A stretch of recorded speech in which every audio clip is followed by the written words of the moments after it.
जिस मकान में मैं नौकरी कर रहा था, उस मकान की मालकिन ने अपने कपड़े उतारकर मुझसे अपने शरीर की मसाज कराई। मसाज करते करते मेरे खीरे में दम आ गया।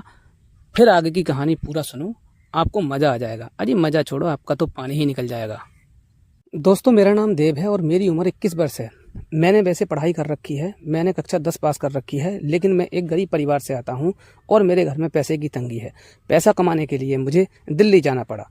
दिल्ली पहुंचकर मैंने अपने लिए काम का ढूंढना शुरू कर दिया।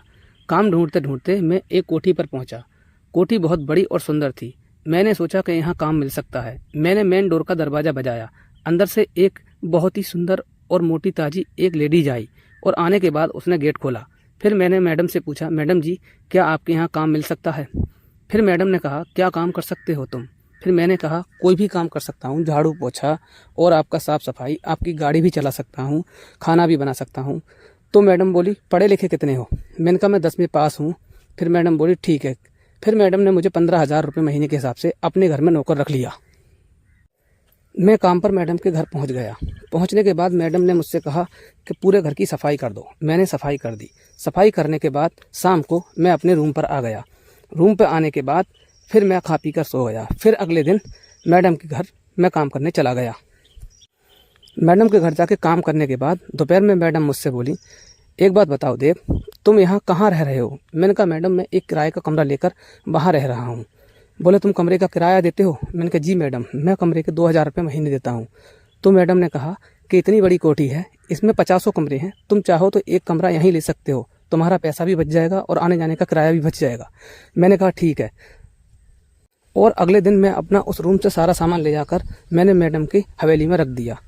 एक कमरा मुझे मैडम ने दे दिया था। अब मैं सुबह ही जगता था और मैडम के घर में कामकाज शुरू कर देता था। मैडम मुझसे खुश रहने लगी थी और फिर एक तरह की फ्रेंडली बातें करने लगी थी। एक दिन मैंने मैडम से पूछा, मैडम जी, आप इतनी बड़ी कोठी में अकेली रहती हो, क्या आपके पति नहीं रहते? फिर मैडम ने जवाब दिया, मेरे पति विदेश में नौकरी करते हैं और मैं यहाँ पर अकेली हूँ। फिर मैंने मैडम से कहा, मैडम जी, आपके पास कोई बच्चा नहीं है? बोले, मेरे पति बाहर रहते हैं और मेरे पास कोई बच्चा नहीं है। मैडम की बात सुनने के बाद मैं अपने काम पर लग गया। अगले दिन फिर मैडम मुझसे बात करने लगी, ऐसे मानो मैडम मेरे दोस्त बन गई थी। मैडम हर बात मुझसे शेयर करने लगी थी। घर की ज़रूरतों का सामान भी मार्केट से मैं ही लाता था। एक दिन मैडम मुझसे बोली, देव, तुम मेडिकल पे चले जाओ और मेरे लिए पैड ले आओ। मैं मैडम की बात सुनकर एकदम दंग सा रह गया। मैंने कहा, मैडम मुझसे किस तरीके की बातें कर रही हैं? मैं एक नौकर हूँ और ये सब निजी ज़िंदगी से जुड़ी चीज़ें मुझसे क्यों मंगवा रही हैं? मैडम को मैंने टोक दिया, मैडम ये चीज़ सही नहीं है। मैडम ने फिर कहा, आजकल सब फ्रेंडली चलता है, कोई बात नहीं, तुम ला के दे दो। मैंने वो चीज़ सब ला के दे दी। एक दिन बाद फिर मैडम अपने बाथरूम में चली जाती हैं और मैं रसोई में काम कर रहा था, खाना बना रहा था मैडम के लिए। अंदर से बाथरूम की आवाज़ आती है, देव, मेरा तौलिया अंदर रह गया है मेरे रूम में, मुझे तौलिया ला कर दे दो। मैं फिर सोच में पड़ गया, मैडम ये मुझसे किस तरीके का काम करवा रही है। फिर मैं थोड़ा घबराया भी, कहीं मैडम मुझे कहीं फंसा तो नहीं रही है। मैं ठहरा गरीब आदमी गाँव का और वो तेज़ तर्रार पड़ी लिखी, कहीं पता चले कि मुझे फांस दिया। पहले तो मैं डर गया, लेकिन बाद में दोबारा जब आवाज़ दिया, फिर मैं तौलिया उठाकर चला गया। मैं बाथरूम के गेट तक ही पहुंचा था। मैंने देखा बाथरूम का गेट खुला हुआ है। मैं वहीं रुक गया। फिर मैंने मैडम को आवाज़ दिया, मैडम, मैं आपका तौलिया ले आया हूँ, आपका बाथरूम का गेट खुला हुआ है। मैडम बोली, कोई बात नहीं, अभी मैंने अपने कपड़े नहीं उतारे हैं, तुम चाहो तो अंदर आ सकते हो। मैंने कहा, ठीक है, मैं देख आता हूँ। फिर मैं अंदर बाथरूम में चला गया। मैंने वहाँ जाकर देखा तो मैडम बिल्कुल निर्वस्त्र अवस्था में थी, शरीर पर कोई भी वस्त्र नहीं था। मैंने अपनी आंखें बंद कर लीं दृश्य देखने के बाद। फिर मैडम को मैं तौलिया देकर वापस आ रहा था। फिर मैडम ने मुझसे कहा, देव, बाथरूम का दरवाज़ा बंद कर दो। मैंने कहा, मैडम आप नहा लो, मैं दरवाज़ा क्यों बंद कर दूं? मैं घबरा गया था। और दोबारा मुझसे कहा, तुम मेरी बात को सुन नहीं रहे हो? मैं तुमसे कह रही हूँ बाथरूम का अंदर से दरवाज़ा बंद कर दो। मैंने कहा, मैडम ये सब कुछ ठीक नहीं है। फिर मैडम बोली, तुम्हें पता नहीं है, मेरी कमर पे मेरा हाथ नहीं पहुँचता है, मेरी कमर पे थोड़ा गंदगी जमी हुई है, उससे मेरा शरीर पूरा खुजाता है। तुम एक काम करो, मेरे शरीर को हाथ से खुजा दो ताकि मेरी पीछे पीठ से खुजली खत्म हो जाए। मैंने अपनी आंखों को बंद कर लिया था, एक तरीके से दिख नहीं रहा था मुझे कुछ, और मैडम अपनी पीठ मेरी तरफ करके बैठ गई और मुझसे अपनी कमर खुजवाने लगी और मैं उनकी कमर खुजाते रहा। लेकिन मैडम का बदन इतना गोरा और चिट्ठा था और मुलायम था कि उसे देख के मेरा खीरा खड़ा होने लगा था। यही सब देख कर मैं मैडम की कमर को सहलाता रहा। एक बार मैडम ने मेरा हाथ पकड़ लिया और नीचे उस पर हाथ फेरने लगी जहाँ हाथ नहीं फेरना था। उस पर हाथ फेरते ही मेरे खीरे में दम आ गया। मैडम की नज़र मेरे पैंट की चैन पर पड़ी। मैडम ने देखा कि मेरा खीरा काफ़ी टाइट हो चुका है और मैडम ने मेरा खीरा अपने हाथ में पकड़ लिया और मैडम मेरे ऊपर एक बार में ही टूट पड़ी और कहने लगी कि मेरे पति यहाँ नहीं रहते हैं, लेकिन मेरी भी बहुत सारी तमन्ना हैं कि मुझे ऐसा होना चाहिए, वैसा होना चाहिए। आप सब समझ गए होंगे पूरी बात। और मैडम ने मेरे साथ मिलकर जमकर मज़े किए। फिर मैं भी मैडम को मज़े करने लगा और बाहर आ गया।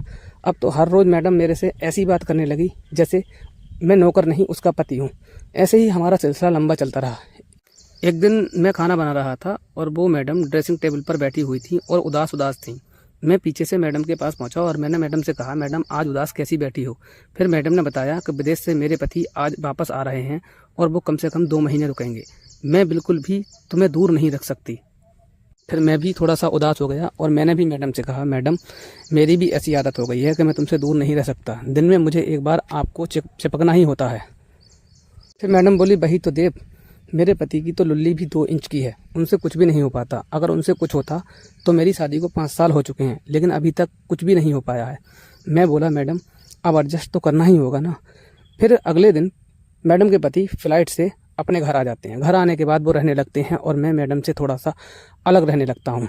लेकिन रहते रहते मुझे 3 दिन हो गए थे और मेरा भी मन चिपकने का कर रहा था और मैडम का भी मन चिपकने का कर रहा था। एक बार दोपहर में आकर मैडम बोली, आज देव मुझे तुमसे चिपकना है। मैंने कहा ठीक है, आप जो है नीचे वाली लैट्रिन में आ जाओ।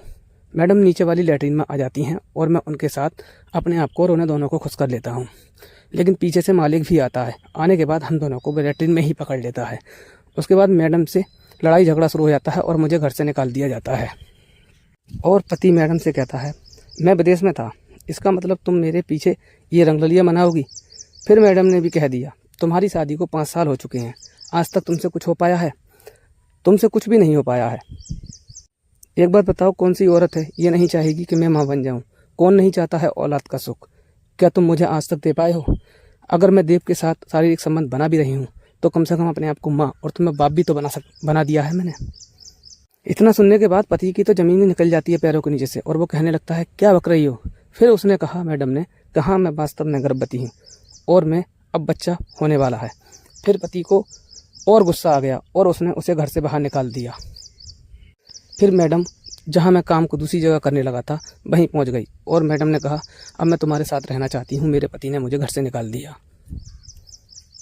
तो दोस्तों, वीडियो इस वजह से बनाया जाता है ताकि आपको मनोरंजन करा दिया जाए, ना कि किसी के मान सम्मान को ठेस पहुँचाने के लिए। अगर वीडियो अच्छी लगी हो तो चैनल को सब्सक्राइब करना और वीडियो को लाइक करना।